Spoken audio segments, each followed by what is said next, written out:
이사야 10장 15절 말씀입니다. 제목으로는 도구는 도구일 뿐입니다. 그런 말씀인데 먼저 15절 말씀 한 목소리로 천천히 함께 읽겠습니다. 도끼가 어찌 찍는 자에게 스스로 자랑하겠으며 톱이 어찌 켜는 자에게 스스로 큰 채 하겠느냐. 이는 막대기가 자기를 드는 자를 움직이려 하며 몽둥이가 나무 아닌 사람을 들려함과 같음이로다. 언젠가 책을 보니까 꼬리가 개를 흔든다. 그런 책 제목이 있어요. 그래서 이게 본말이 전도된 것을 말하는 것이죠.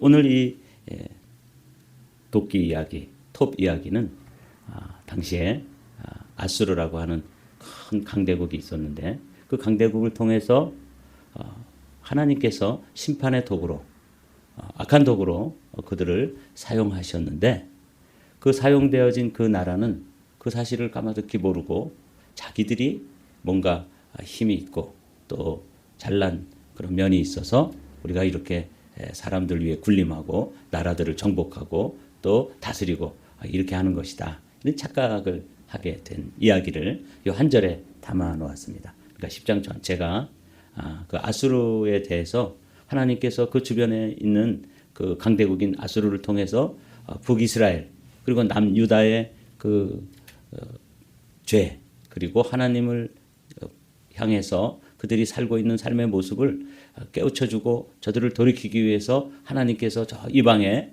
그 강대국을 사용하셨는데 그 쓰임받았던 도구로 쓰임받았던 이 아수르가 자신들의 힘 자랑하면서 크게 착각하고 있는 그런 모습을 10장 전체에 이야기하고 있습니다. 이런 이야기는 이 교회로 이렇게 축소해서 보면 이런 이야기가 종종 적용되어질 수 있는 그런 상황이 들어있죠.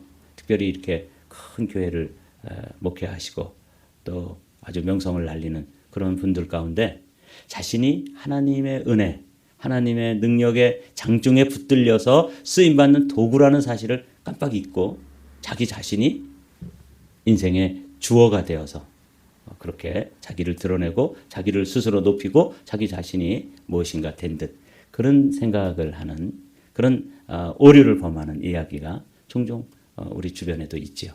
뿐만 아니라 꼭 무슨 교회의 목회자들뿐만 아니라 사실은 정치인들도 또 기업인들도 사실은 다 이런 차원에서 자신을 잘 규정해야 되는데 이제 미국의 대통령이 되면 세계의 대통령이 된다 그러는데 트럼프라고 하는 일을 위해서도 우리가 기도해야 하는 일은 그분을 중심으로 의인들로 둘러서 좋은 스태프들이 모여들고 기용되어지고 그리고 함께 세계 역사에 이바지하는 그런 대통령이 되도록 우리가 기도해야 할 거예요.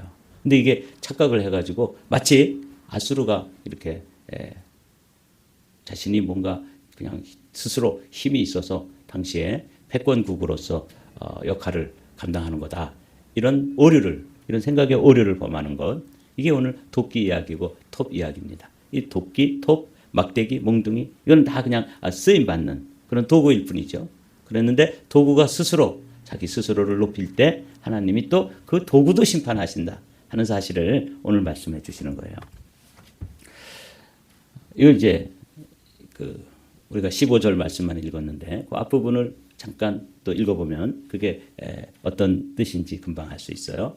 아수르 사람은 화했을진저 그는 내 진노의 막대기요 그 손에 몽둥이는 내 분노라. 그러니까 하나님께서 그 유다 백성들이나 북이스라엘 사람들의 그 삶의 모습을 보고 아주 참다 회초리를 들으시는데 그 이방 나라의 아수르라고 하는 큰 나라의 그 막대기 몽둥이를 가지고 손을 보신 거죠. 그래서 그들을 깨우치시려고 그렇게 쓰신 건데 내가 보내어 경건하지 아니한 나라를 치게 하며 내가 그에게 명령하여 나를 노하게 한 백성을 쳐서 탈취하며 노력하게 하며 그들을 길거리에 진흙같이 짓밟게 하려 하거니와 하나님께서 그들을 좀 이렇게 따끔하게 아주 엄하게 다루셔서 그들을 깨우치고 돌이키시려고 하는 게 하나님의 뜻인데 이 착각을 한 거죠.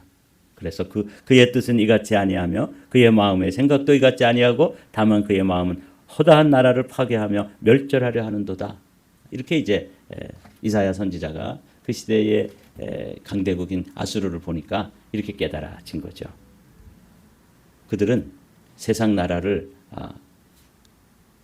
깨우치고 특별히 하나님의 백성들인 유다나 이스라엘을 깨우치는 도구로 하나님께서 좀 사용하시는데 자기가 스스로 뭔가 되어 있는 것처럼 그렇게 이제 오류를 범하고 크게 착각하고 있는 그런 모습들. 그 이제 오늘은 이 아수르 이야기를 우리 자신의 이야기로 또 우리 시대의 지도자들의 모습으로 우리가 한번 살펴보면서 저도 이제 이 말씀 앞에서 내가 도구일 뿐인데 자칫하면은 이 도구로서의 신분을 망각하고 또 자기 자신의 그 위치를 잊어버리고 곁나갈 수 있고 또 더 많이 지나치게 나갈 수 있겠구나 그런 생각하면서 여러분도 한번 이 말씀 우리가 이제 하나님 앞에 작게 또는 크게 쓰임 받지 않습니까? 이럴 때 이제 이게 우리가 꼭 하나님의 쓰임 받는 일꾼으로서 또 하나님이 이 시대에 사용하는 하나님의 도구로서 나 자신을 늘 잘 규정하고 있어야 된다 이런 말씀이에요. 모세는 양치기 아니에요? 근데 모세는 늘 양을 치려면 지팡이를 들고 다녔죠. 근데 그 지팡이를 들고 이제 바로와 대결을 하고 특별히 내 손에 든 것이 무엇이냐?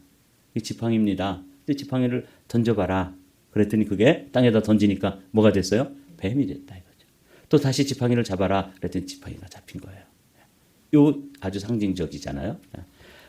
이 하나님의 장중에 잘 붙들려서 사용되어지면 선한 이스라엘 전체를 애굽에서 인도해내고 가나안 땅까지 인도할 그 지팡이. 그래서 그 지팡이를 애굽으로 이제 돌아올 때 그 성경 기자는 이 모세의 지팡이는 원래 양치기의 지팡이예요.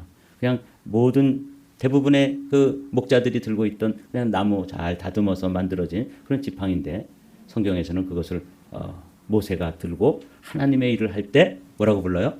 하나님의 지팡이다. 그렇게 부르잖아요. 모세가 그의 아내와 아들들을 나귀에 태우고 애굽으로 돌아가는데 모세가 하나님의 지팡이를 손에 잡았더라. 이건 도구예요. 그 지팡이로 홍해를 가르기도 하고 그 지팡이로 반석을 쳐서 물을 내기도 하고 이런 놀라운 지팡이가 사실은 이게 누구에게 붙잡혀 있느냐 이게 이제 아주 중요하죠. 그래서 모세라고 하는 한 사람이 하나님의 지팡이예요. 그래서 모세가 그 자체로서 뭐 훌륭한 점도 있고 뛰어난 점도 있겠지만 모세가 된 것은 하나님의 장중에 붙들려 있기 때문입니다. 그래서 여호수아서에 보면 모세가 죽은 후에 여호수아와 그리고 모든 이스라엘 백성들이 크게 낙담하고 실망하고 그러죠. 그럴 때 주님께서 여호수아에게 말씀하십니다. 나의 종 모세가 죽었으니 너는 담대하게 일어나서 이스라엘 백성들을 이끌고 가나안 땅으로 들어가라. 그러니까 죽은 건 모세가 죽은 거지 누가 죽은 게 아니죠. 하나님이 죽은 것이 아니잖아요. 그때 당시 사람들은 모세가 너무 크게 보였기 때문에 마치 이제는 모든 상황이 다 끝나고 이제는 절망이다 이렇게 생각할 때 하나님께서는 여호수아에게 모세 죽었다. 그건 나도 안다. 그런데 모세를 붙들고 사용하시던 하나님은 죽지 않으신 것이죠. 이게 이제 오늘 이야기의 핵심입니다. 그러니까 우리가 어떤 정치 지도자나 또 교회의 지도자나 교회의 일꾼들이나 사실은 하나님이 붙들고 있을 때 하나님의 지팡이, 하나님의 막대기로 사용되어질 때가 그게 이제 가장 감사한 일이고 주님께 쓰임받는 그 순간이 복된 시간인데 그 쓰임받던 사람이 순간 생각을 조금만 잘못하면 야 이건 내 스스로 이거 그릇이 크고 또 능력이 많아서 이렇게 하나님이 내가 하나님보다도 더 앞서서 이 시대를 호령하는 그런 지도자가 됐나 보다. 이렇게 생각하는 순간 하나님은 그를 보면서 야 사실은 아무리 그 시대의 강대국이라 할지라도 아수르는 내가 쓰는 도구야. 큰 나무를 찍을 때 도끼를 사용하고 또 나무를 또 자를 때 톱을 사용하고 그러는 것처럼 그냥 도구일 뿐인데 이 도구들이 내 스스로 이제 다 하는 것처럼 그렇게 착각을 하는 거죠. 그래서 이 말씀 하나님의 지팡이 그러니까 하나님이 붙들고 사용하시는 도구라는 것이죠. 큰 인물들도 사실은 도구일 뿐입니다. 또 하나 문장을 성경 구절을 묵상해 보았습니다. 만일 누가 무슨 말을 하거든 주가 쓰시겠다 하라. 이거 여기만 봐도 우리는 이게 주님께서 예루살렘 성에 입성하실 때 나귀 한 마리를 가져와서 그 나귀 새끼를 타고 입성하시는 그 장면인 거죠. 여러분 이 장면을 보면 나귀에게 사람들이 겉옷을 벗어서 얹고 예수님이 타도록 하고 그리고 길에 옷을 펴기도 하고 종려나무 가지를 펴기도 하고 막 주변에 사람들이 호산나 호산나 하면서 막 찬양하고 그렇게 환영하잖아요. 그때 여기 주께서 쓰시는 그 나귀가 야 사람들이 나에게 이렇게 경배를 하는구나. 내가 대단한 존재인가 보다. 그렇게 착각을 하는 순간 이게 본말이 전도되는 것이죠. 근데 이 나귀는 겸손하게 예루살렘 성에 입성하시는 주님이 타시고 주님 때문에 영광을 받으시는 거죠. 그 사람들이 옷도 벗어서 그 등에 얹고 또 길에 펴고 그러니까 순간 착각할 수도 있겠죠. 지금 아수르라고 하는 나라가 이렇게 된 거죠. 하나님께서 그를 붙들고 사용하셨는데 그 도구일 뿐인데 도구가 잘못 생각하면 내가 뭔가 되어 있는 것처럼 그렇게 생각을 할 수 있다는 거죠. 그래서 오늘은 딱 한 단어를 사용하시면 됩니다. 여러분들이 마음에 기억하셔서 도구는 도구일 뿐이다. 이거 생각하면 하나님 앞에 크게 쓰임받던 그리고 또 이렇게 작은 교회를 담임하는 그런 담임자로 쓰임받던 동일한 하나님께서 붙들고 계시는 거잖아요. 사용하시는 것이잖아요. 나귀도 사용하시고 강대국 아수르도 사용하시고 지금 이 시대는 트럼프도 사용하시고 또 한국의 이재명이라고 하는 이도 사용하시고 그렇게 하는 시대에 우리가 살고 있어요. 그러면서 우리가 이제 개념을 정리해 놔야 돼요. 모세도 사실은 하나님께서 쓰신 지팡이구나. 그럼 여호수아도 여호수아 시대에 쓰임 받았던 하나님의 도구인 것이죠.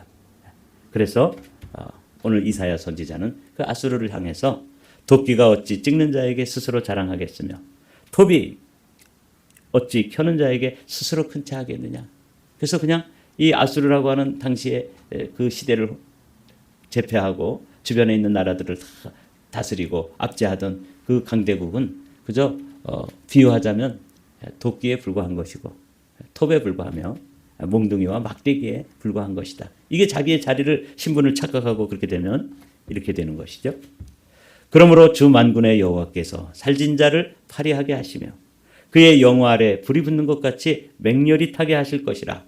이스라엘의 빛은 불이 되고 그의 거룩하신 이는 불꽃이 되실 것이니라. 하루 사이에 그의 가시와 찔레가 소멸되며 그의 숲과 기름진 밭의 영광이 전부 소멸되리니 평자가 점점 쇠약하여 감 같을 것이라. 아수르라고 하는 나라가 시간이 지나면 이제 바벨론이라고 하는 나라가 또 일어나서 그 나라를 이제 소멸시켜서 흔적도 없이 사라지게 하잖아요. 여기 가시나무가 굉장한 가시가 있고 뭐 사람들 찌르고 그래서 뭐 세력을 떨치는 것처럼 보이지만 불이 한번 지나가면은 그거 아무것도 아니죠. 가시나무가 더 잘 타는 거 아세요? 막 소리를 내면서 타잖아요. 그런 것처럼 그 당시에 큰 나라였던 대국이었던 아수르에 대해서 이사야 선지자가 그의 미래를 이렇게 보면서 저거 지금 저렇게 맹위를 떨치고 그래도 하나님의 잠시 쓰시는 도구고 특별히 심판의 도구로 좀 악역을 맡겨서 쓰시는 것뿐인데 저렇게 스스로 교만하고 또 자기 신분을 망각하고 그 시대에 감당해야 될 그 일들을 망각하고 착각하는 그런 모습을 보면서 이 예언을 한 거죠. 참 우리가 귀담아 들어야 될 주님의 말씀입니다. 여러분, 저도 여러분도 그리고 어떤 큰 나라의 대통령도 그리고 또 교회의 목회자들도 사실은 하나님께서 쓰시는 하나님의 지팡이, 하나님의 몽둥이에 불과한 것이죠. 도구는 도구일 뿐이다. 이걸 잘 기억하면 하나님 앞에서 실수하지 않고 또 하나님 앞에서 착각하지 않고 정말 주님의 선한 도구로 쓰임받게 될 것입니다. 그렇지 못하면 여기 나오는 것처럼 가시나무가 확 불타서 사라지는 것처럼 살이 아주 그냥 살진 사람이 파리하게 된다. 그래서 그렇게 큰 강대국이 어느새 흔적도 없이 사라지는 역사의 뒤안길로 사라지게 되는 그런 것처럼 이런 말씀을 좀 트럼프 대통령 같은 사람이 좀 읽고 내가 도구인데 그리고 또 다른 그 교회의 지도자들도 이런 말씀을 읽고 스스로를 깨달으며 하나님 앞에 겸비해야 될 텐데. 근데 뭐 그분들은 주님께서 또 들려주실 것이고 이 말씀을 저에게 들려주셔서 제가 스스로 겸비하며 나는 작은 기간이고 작은 목회이지만 이 짧은 기간에 또 한 교회에서 목회하도록 하신 것도 하나님의 지팡이, 하나님의 도구로서 쓰임받는 것인데 그리고 여러분들도 마찬가지입니다. 여러분 가정에 여러분들을 기도의 사람들로 세우시고 여러분들을 지금 기도의 그런 도구로 이 시대를 막아서는 중보 기도자로 사용하시는 거잖아요. 그래서 오늘도 하루를 또 시간을 연장해 주신 거예요. 오늘도 주님 앞에서 겸비하여 우리에게 주신 사명 잘 감당하시는 복된 성도들이 되시기를 주님의 이름으로 축복합니다.